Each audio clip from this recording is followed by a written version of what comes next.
A week in the life of a CrossFitter. So in this video, I primarily wanted to talk about the workouts and how basically to read them and how we go through the process of the workout. Also how we modify the workout as each movement is not particular to every CrossFitter. And this is our gym. So to go through this workout real quick, it's cut off here, but it says 400, 500 meter row and 15 push presses. So what it means by that 400, 500 meter row is 400 for the women and 500 for the men. Unfortunately, just based on genetics, men are stronger, so that's why they have to do a little bit more. Just like the weights, they prescribe them for you. There's a women's prescribed weight and there's a men's prescribed weight. Now, the weight that is prescribed is made more for real CrossFitters, as our workouts based off the CrossFit official website. So the weights tend to be pretty heavy, so a lot of times in our gym we'll modify the weight to whatever works best with you. You can change it and modify anything you need to in order to get a good workout in. I mean, we're very, very flexible. So as you can see here, this is rowing. I think most people kind of have an idea what rowing is.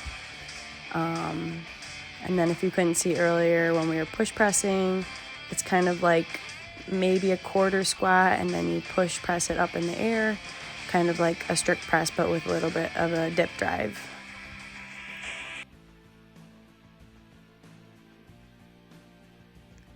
Alright, so this next workout is for load. It's muscle snatch, power snatch, and squat snatch. For people who think that we just do cardio all the time, we don't.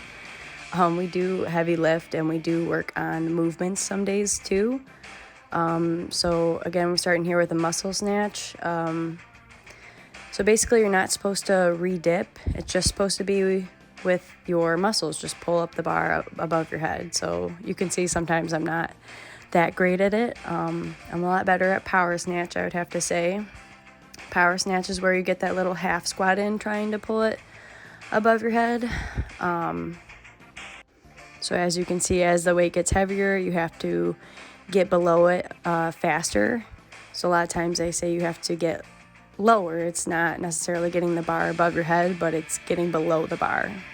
And finally, we have the power squat snatch, which is where you're catching the bar in a squat position.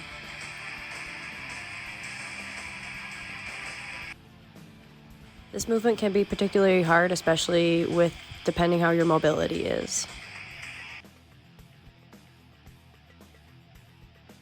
Alright, so for this next workout, it is 21 pull-ups, 42 double unders, 21 thrusters, 18 chest-to-bar pull-ups, 36 double unders, 18 thrusters, 15 bar muscle-ups, 30 double unders, 15 thrusters, with a time cap of 12 minutes. Which just means wherever you're at 12 minutes, that's where you stop working out. So as you can see here, she's doing thrusters. It's where you squat and push the bar over your head. Here's some versions of chest to bar or just pull-ups. Again, you just modify it to what works for you. Then finally, double unders is where the rope goes under twice, but you only jump once. This next workout is 5 rounds for time. It's 15 strict handstand push-ups, 15 strict ring dips, and an 800 or 1,000 meter row. Again, 800 for the women, 1,000 meters for the men. I know it's kind of hard to see in this video, but the rowing took quite a bit of time. But most people would modify the strict handstand push-ups and the strict ring dips, as they are a very challenging movement and they take a lot of time and strength to master.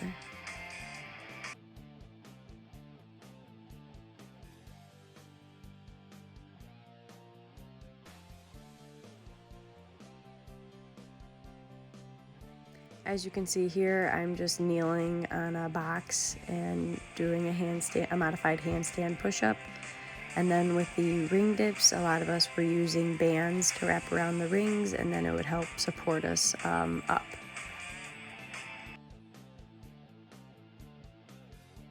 And that's a week in the life of a CrossFitter.